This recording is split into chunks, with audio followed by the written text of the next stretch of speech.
One of the best in the business, Jason Herzog, getting this flyweight assignment. Terrance Saeteurn and David Lopez. First round, fight, are you ready? TJ DeSantis, Angela Overkill Hill. Appreciate you joining us here for Cage Warriors live on UFC Fight Pass.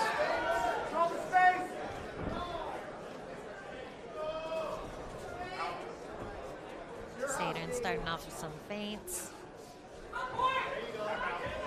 David Lopez is notoriously a slow starter. He likes to see what's coming at him, gauge the distance and the timing before he really starts opening up with strikes.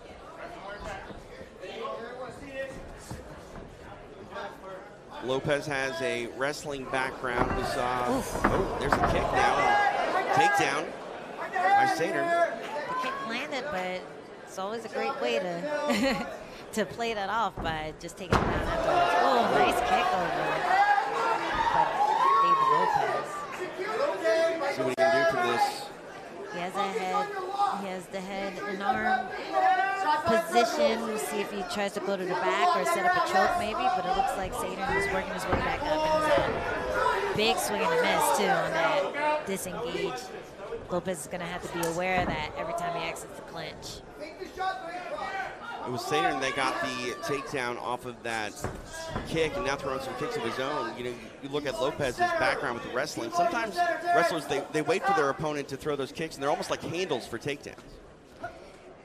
Yeah, Lopez, he has a very tight approach. I think he likes to really just wait for that perfect shot, and sometimes you just have to go forward. You have to get into the firefight, and he did well after landing that kick and getting taken down. He was able to react appropriately, get back to a dominant position, and get back to standing. So I think the more active he becomes, the more he's going to score.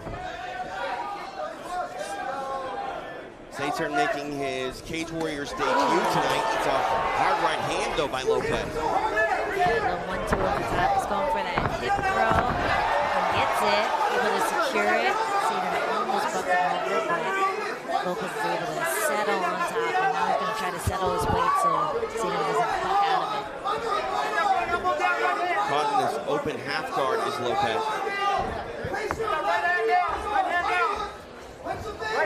Saeteurn trying to make his way back to his feet. He does. Great job by Saeteurn getting up and getting his own throw. He went straight for that body lock once it climbed up. And Lopez kind of made a mistake by going for the overhook instead of getting that control back. See the approach here by Saeteurn now on the back. We elect to put hooks in. Elects to throw a knee to the body there. Jump knee to the body from Turtle. That's a new one.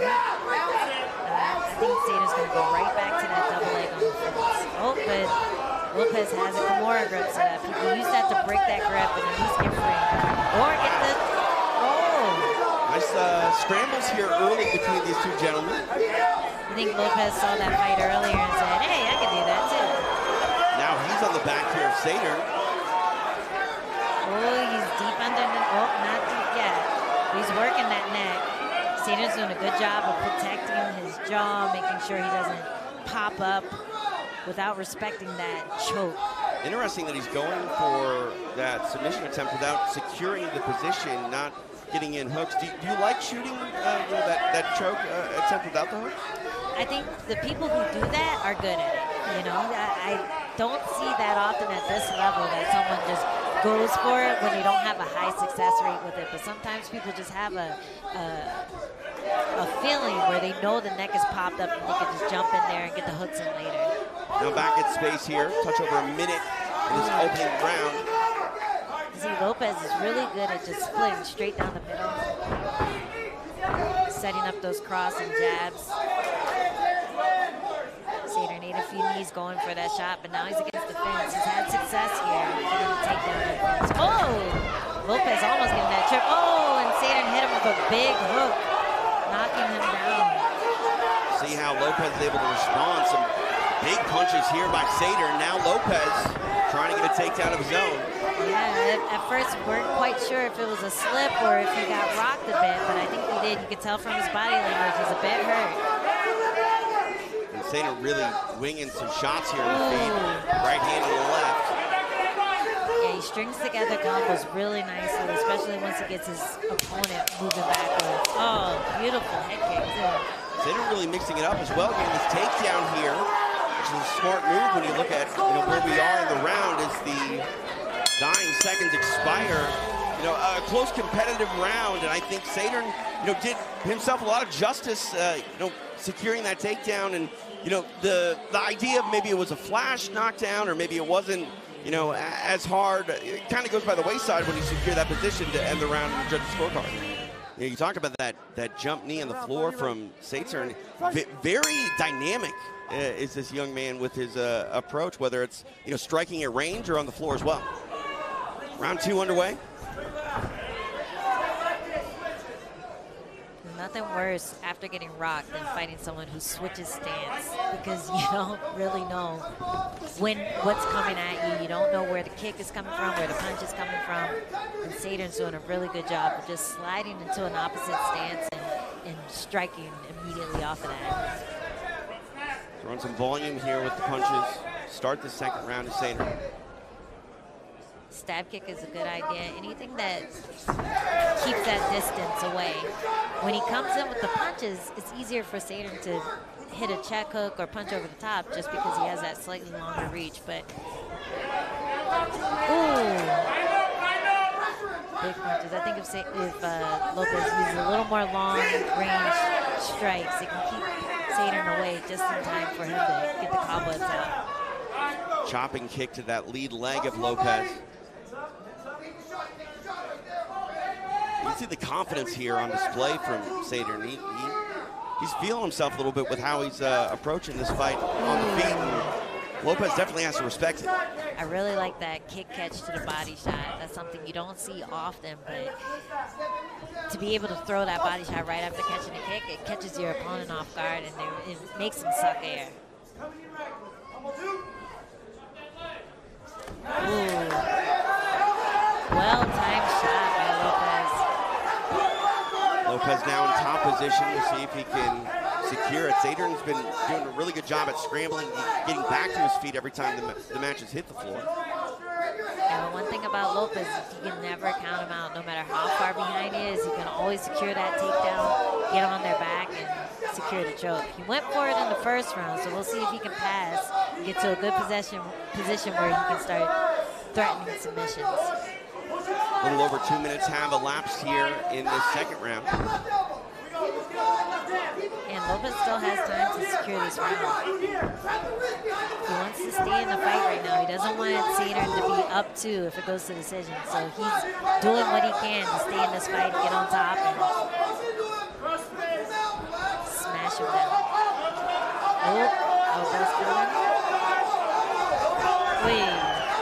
Able to get back to his feet, double underhooks and a takedown of his own for Saeteurn. You see the hesitation there because if anything, dropping your weight on that elbow gives them the space that they need to start building up. And Saeteurn, he just gets up. Again going to the body with those knees and scramble ensues. Lopez in top position now. He hit like a fat man roll where he just grabbed the arm, rolled through, and Saeteurn's weight was so heavy on one side that he went with it. Can you call it a fat man roll when they're 125-pounder? Hey man, we get fat too. Maybe in 2 weeks you can call it a fat man roll for these guys. Fair enough. Lopez here in side control.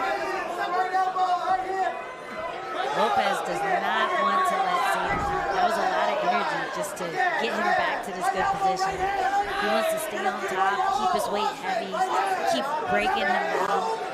Oh, the neck is there. And see, he's going for it again. He doesn't really have hooks, but he knows that he can get on that neck. The problem is it's sweaty. You're fighting someone who's your size.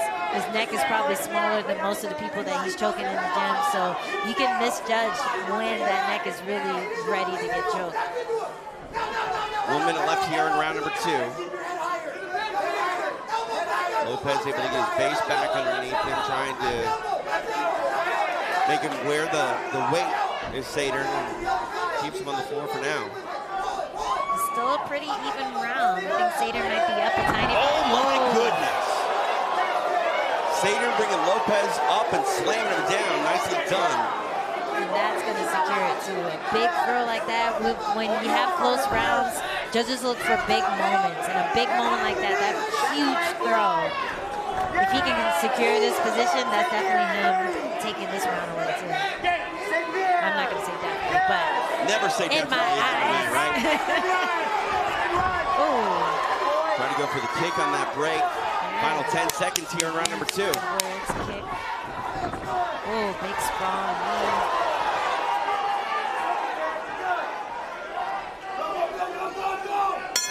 Two down, 1 to go here in this flyweight fight. Nice bit of action here. These guys are going at it. I'm tense just watching it. We can expect here from these guys in round number 3. David Lopez, Terrance Saeteurn, TJ DeSantis, Angela Hill, live tonight on UFC Fight Pass with Cage Warriors. That was a nice jab through the middle.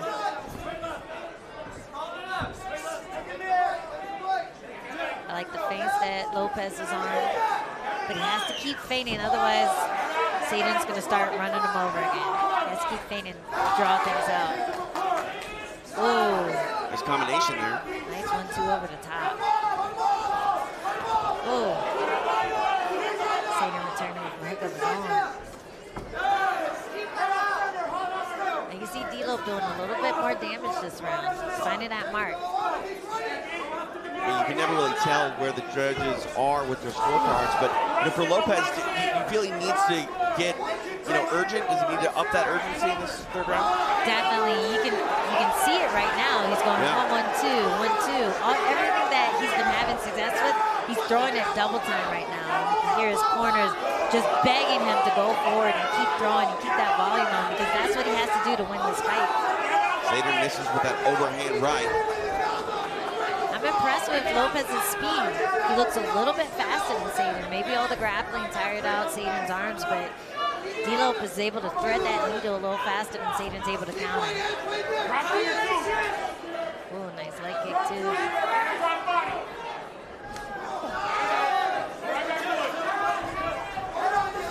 Using that jab a lot here in this third round is Lopez. Yeah, I was gonna say that jab's really working for Lopez. He's angling, he's using level changes with it. And then the jab just lines up his cross beautifully. Saeteurn again switching stances, going from southpaw to orthodox. Nice uppercut, wow. Yes. This just turned into a boxing match. A pretty fun one at that. Yeah. Lopez is representing TJ and he's doing it nicely right now. Ooh, nice right hand by Lopez. Wow, that hurt him. That hurt Saeteurn.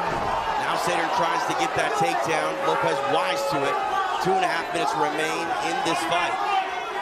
The shots are just a little bit slower, a little bit less penetration, so Lopez is able to see it and push him off of him and go back to striking. You really feel the momentum changing here. It's in the corner of David Lopez. Yeah, a little swelling on Lopez's eye, though. You gotta wonder if the judges are seeing that, too. Oh, maybe a glancing shot there to the right eye of Lopez. He grimaced. Well, he did get rocked in that last round, so you could finally just be swelling up and showing itself. Man, these guys are going at it. I like Lopez to start throwing that uppercut a little bit more. Every time Saeteurn drops down for the body shot or drops down for a wrestling shot, the uppercut's there. Really entertaining fight. Now back to orthodox is Saeteurn. One thing he does really well, even when he's tired, is throw punches and bunches.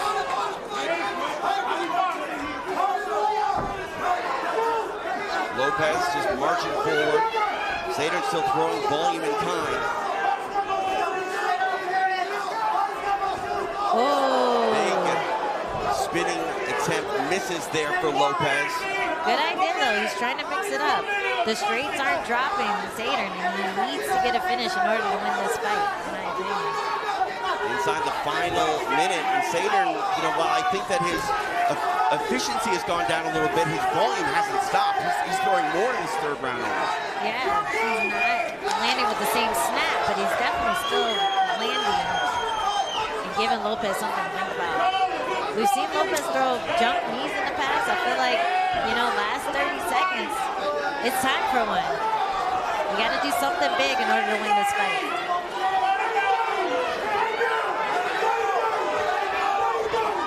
Ooh. Big takedown attempt there for Saeteurn. Briefly on the floor, trying to secure this scramble in top position to Saeteurn. Oh man, he just drags him to the ground. Like, don't leave me, come here. I need to win this fight. Oh, nice punches on the break too. What a fight. Wow. These flyweights go the full 15 minutes, and yeah, that was a great fight from beginning to end. Man, that was insane. I can't believe these guys had so much volume, were throwing so much, looked so fresh. I would watch 2 more rounds of this fight. Ladies and gentlemen, after 3 explosive rounds of action inside the cage, we go to the scorecards. One more time, San Diego, put your hands together for both of these Cage Warriors. And all 3 judges score this fight 29-28. Your winner by unanimous decision. From Fairfield, California, Terrance Saeteurn. Terrance Saeteurn getting it done. Unanimous decision goes his way. 29-28 across the board, and man, he made an impression in his Cage Warriors debut. Yeah! Huge impression. Let me say that shit backward. Oh, he is amped. He is so excited to come back off of a loss and be able to put on a performance like that. You know that he went back through the X's and O's and improved every element of his game in order to put on something that impressive.